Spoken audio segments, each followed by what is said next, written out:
பங்குச்சந்தையில் நேற்று தினம் இடம்பெற்ற ஒரு மிக முக்கியமான விடயம் தான் இன்றைக்கு பேசு பொருளாக இருக்குது.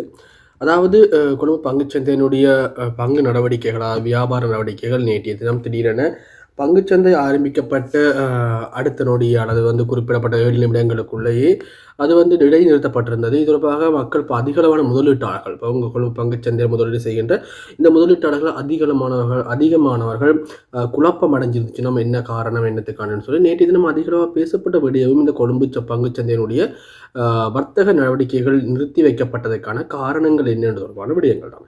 அதில் மிக முக்கியமாக சொல்லணும் அப்படின்னு சொன்னால் கொழும்பு பங்குச்சந்தையை பொறுத்த வரைக்கும் ஒரு கற்பனையான பொருளை விற்பனை செய்கின்ற ஒரு சந்தை, அதாவது பங்கு என்று சொல்லப்படுகின்ற நிதியியல் பொருள் ஒன்று விற்பனை செய்கின்ற இடமாக கருதப்படுகின்ற இந்த இடத்துல நேற்றைய தினம் புதிதாக பொது விலை மனு கோரப்பட்டிருந்தது. அதாவது பொது விலை மனு கோரப்பட்டதுன்னு சொல்லப்படுகிறது. என்னென்றால் முதலாக லிஸ்டட் பண்ணப்படுகின்ற கொழும்பு பங்குச்சந்தையில் பங்கு விற்பனைகள் கொள்வனவர்களுக்கு பங்கு விற்பனைக்காக பட்டியலிடப்படுகின்ற கம்பெனியில் புதிய கம்பெனி ஒன்று நேற்றைய தினம் தன்னுடைய பங்குகளை விற்பனை செய்யறதுக்கான நடவடிக்கைகளை ஆரம்பகட்ட நடவடிக்கைகள் முதலாவது பொது பங்கு வளங்களை நேற்றைய தினம் வழங்கியிருந்தது.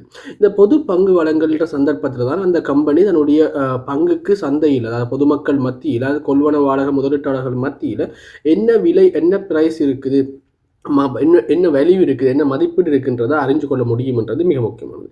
அப்படியான ஒரு சுச்சுவேஷனில் தான் நேற்றைய தினம் இந்த வெல்த் ட்ரஸ்ட் செக்யூரிட்டி நிறுவனம் என்று சொல்லப்படுகின்ற இந்த நிறுவனத்துடைய அடிப்படை, அதாவது மிக முக்கியமான ஆரம்ப பிஸ்னஸாக அல்லது அடிப்படை வணிகமாக இருக்கிறது என்றால் அரசினால் வழங்கப்படுகின்ற பிணைகள் மற்றும் பரிவர்த்தனைகள், பிணைகள் மற்றும் திரைசேரி உண்டியல்கள் முறைகளை கொள்வனவு செய்து ஏனைய முதலீட்டாளர்களுக்கு வழங்குகின்ற ஒரு இடைத்தரகர் நிறுவனங்களில் ஒன்றாக தான் இந்த வெல்த் ட்ரஸ்ட் செக்யூரிட்டி நிறுவனம் இருக்குது.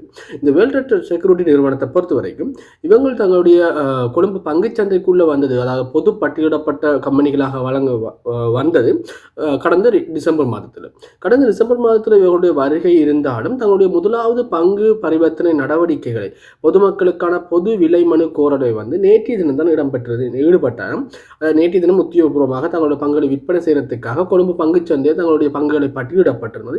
அந்த சந்தர்ப்பத்தில் முதலீட்டாளர்கள் அதிகளவானவர்களினால் இந்த பங்குகளுக்கான விலை மனுக்கள் கோரப்பட்டிருந்தது. அதாவது விலை மனுக்களுக்கான விண்ணப்பங்கள், பங்குகளை கொள்வன செய்வதற்கான விண்ணப்பங்கள் வழங்கப்பட்டிருந்தது. இந்த விண்ணப்பங்கள் வழங்கப்படுகின்ற சந்தர்ப்பத்தில் அதனுடைய அடிப்படை பிரைஸாக, கொள்வனவு பிரைஸாக அங்கே இருந்த விலை தான் 7 ரூபாயாக இருந்துச்சு. ஆனால் 7 ரூபாய் இருந்திருந்தாலும் இங்கே ஒரு விலையில் அதிகரிப்பு ஏற்படுறது வலிமையானது. அதாவது பங்குச்சந்தையை பொறுத்த வரைக்கும் பங்குகண்ட விலைகளில் ஒரு அதிகரிப்பு அல்லது குறைவு ஒன்று ஏற்படும். அது சந்தையினுடைய மாற்றத்துக்கு ஏற்ற மாதிரி அல்லது இலங்கை அன்றைய காலகட்டத்தில் அது இலங்கையில் இருக்கிற பொருளாதாரத்தினுடைய மாற்றம், பொருளாதாரம் எப்படி என்னென்ன விடயங்களில் மாற்றி அமைதி, காலநிலை மாற்றங்கள், அரசியல் தீர்மானங்கள், இப்படி நிறைய பொருளாதார சமூக மாற்றங்கள் என்ற அடிப்படையில் பங்கு ஒன்றுன்ற விலை பங்குச்சந்தையில் ஒவ்வொரு நாளும் மாற்றி அமைது. அதாவது முதலீட்டாளருடைய கேள்வியின் அடிப்படையில் இது மாற்றி அமையும்.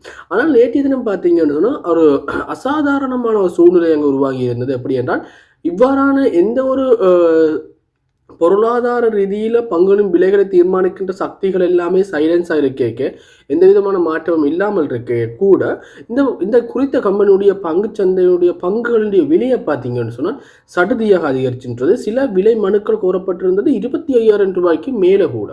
அதாவது 7 ரூபாய்க்கு விற்கப்படுற ஒரு பங்கு 25 ரூபாயாக அதிகரித்திருந்தால் கூட ஓரளவு ஏற்றுக்கொள்ளக்கூடியதாக இருக்கும். ஆனால் இது 25,000 ரூபாயாக, ஆயிரங்களில் அதிகரிச்சிருக்குது. 25,000 ரூபாயாக அதிகரிப்புன்றது ஒரு மிக மிக மோசமான அசாதாரண சூழ்நிலை தான் நேற்று தினம் பங்குச்சந்தையில் இடம்பெற்றிருந்தது. ஆகவே இதை கருத்தில் கொண்டிருந்த இலங்கையுடைய கொழும்பு பங்குச்சந்தை மற்றும் கொழும்பு பங்கு பரிவர்த்தனை ஆணைக்குழு இவைகள் இருவரும் என்ன செஞ்சிருச்சோம்னு சொன்னால் இதை சடனியாக ஒரு தீர்மானத்துக்கு வந்துச்சுன்னா பங்குச்சந்தையை இன்றைக்கு க்ளோஸ் பண்ணுவோம். அப்போ இன்றைக்கு பங்குச்சந்தையை க்ளோஸ் பண்ணிட்டு இதை என்னத்துக்காக இடம்பெற்றுன்றதை பார்த்து அதை பங்குச்சந்தையை மீள சரி செஞ்சு மீள ஆரம்பிக்கலாம் என்ற நோக்கத்தை தான் நேற்றைய தினம் காலையிலேயே பங்குச்சந்தை க்ளோஸ் பண்ணிச்சு. அதனால் நீங்கள் பார்த்தீங்கன்னு சொன்னால் இன்வெஸ்ட் பண்ண போன எல்லாருக்குமே பங்குச்சந்தை க்ளோஸ்னு சொல்லி தான் காட்டி. அதாவது நேற்றைய தினம் வேலை நாளாக, புதன்கிழமை வேலை நாட்களாக பங்குச்சந்தையினுடைய உத்தியோகபூர்வ கொள்வனவு விற்பனை தினமாக இருந்தாலும் அந்த நேரத்திலும் பங்குச்சந்தை மூடித்தான் இருந்தது. அப்போ இதுக்கு மிக முக்கியமான ஒரு காரணமாக சொல்லப்படுறது கொழும்பு பங்குச்சந்தைக்கு வருகின்ற அந்த முதலீட்டாளர்கள் சிலரினால் மேற்கொள்ளப்பட்ட ஒரு அசாதாரணமான கேள்வி அல்லது அசாதாரணமான விலை முன்வழிவுகள் தான் இதற்கான மிக முக்கியமான காரணமாக தற்போது அறியப்பட்டிருக்கிறது. இருந்தாலும் கொழும்பு பங்கு பரிவர்த்தனை ஆணைக்குழு மற்றும் கொழும்பு பங்குச்சந்தை ஆகியன இது தொடர்பான விசாரணைகளை தற்பொழுது மேற்கொண்டு வருகின்றன. மேலும் அதிகளவான விசாரணைகள் தற்பொழுது முடிவடைந்திருக்குது. ஆகவே இன்றைய தினம் அதாவது வியாழக்கிழமையான இன்றைய தினம் தங்களுடைய பங்குச்சந்தை நடவடிக்கைகளை பொதுமக்கள் தாங்கள் நோமலாக இடம்பெறும் என்று சொல்லியும் சொல்லப்பட்டிருக்கிறது. இவ்வாறான அசாதாரண சூழ்நிலைகள் ஏற்படுவது வளமை என்று சொல்லியும் ஏற்கனவே சில நிறுவனங்கள் சில முதலீட்டாளர்கள் குறிப்பிட்ட ஏனைய முதலீட்டாளர்களுடைய இன்வெஸ்ட்மெண்ட்டை டைவெர்ட் பண்ணுறதுக்காகவும் இவ்வாறு நடவடிக்கையில் ஈடுபடுவினோம் என்று சொல்லியும் சொல்லப்பட்டிருக்கு. ஆனால் நீங்கள் கொழும்பு பங்குச்சந்தையில் முதலீடு செய்கிறீங்கன்னு சொன்னால் இவ்வாறான புதியாக உள்ள வருகின்ற கம்பெனிகளில் முதலீடு செய்கின்ற போது மிக அவதானமாக இருக்கணும். ஏன்னா இந்த முதலீடுகளுக்கான ரெஸ்பான்சிபிலிட்டி பார்த்தீங்கன்னு சொன்னால் நீங்கள் தான் யார் முதலீட்டாளரோ அவர் தான் ரெஸ்பான்சிபிள் இருப்பார். கொழும்பு பங்குச்சந்தை அதாவது கொழும்பு ஸ்டாக் எக்ஸ்சேஞ்ச் கம்பெனிஸ் அவங்க பார்த்தீங்கன்னு சொன்னால் அவங்க ஜஸ்ட் இன்டர்மீடியேட்டை தான் இருக்கிறாங்க. அவங்களோட ஒப்ளிகேஷன் அந்த லைபிலிட்டியை பார்த்தீங்கன்னு சொன்னால் அவங்க சொல்கிறது அவங்களோட இன்டர்மீடியேட்டர். ஸோ என்ன இழப்புகள் ஏற்பட்டாலும் அதற்கான முழு பொறுப்புகளும் இன்வெஸ்ட் பண்ணுறவர் தான் மெயினாக இருப்பார். ஸோ நீங்கள் இவ்வாறான புதிய கம்பெனிகளை முதலீடு செய்கிறதுக்கு முதல் கொஞ்சம் சிந்திச்சு பார்க்கணும். ஏன்னா அவங்களுக்கு லாபம் தருகின்ற இன்னும் பல்வேறுபட்ட நிறுவனங்கள் சந்தையில் ஏற்கனவே இருக்குது. அதாவது எஸ்எல்பிசின்ற விலை சுற்றினுக்குள்ளேயே அவர்கள் நிறைய பேர் இருக்கணும். ஸோ அவங்களோட இதிலேயே முதலீடு செய்யலாம்னு சொல்லலாம்.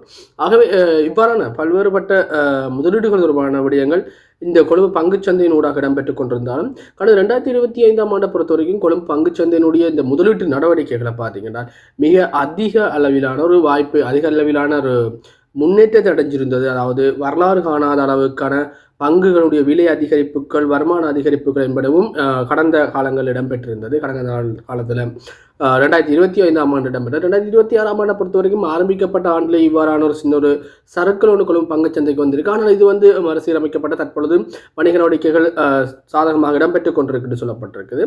ஆகவே புதிதாக பங்குகளை கொள்வனவு செய்கின்ற ஏற்கனவே முதலீடு செய்கின்ற முதலீட்டாளர்கள் தங்களுடைய முதலீடுகள் மற்றும் பங்குகள் எவை என்பதை தெரிவு செய்ய மிகுந்த அவதானத்துடன் தெரிவு செய்யணும் இருக்கணும் என்றதையும் தெரிவித்துக் கொள்கிறோம். ஸோ இன்னும் ஒரு பயனுள்ள வீடியோவில் சந்திக்கலாம். நன்றி. இணைந்திருந்த அனைவருக்கும்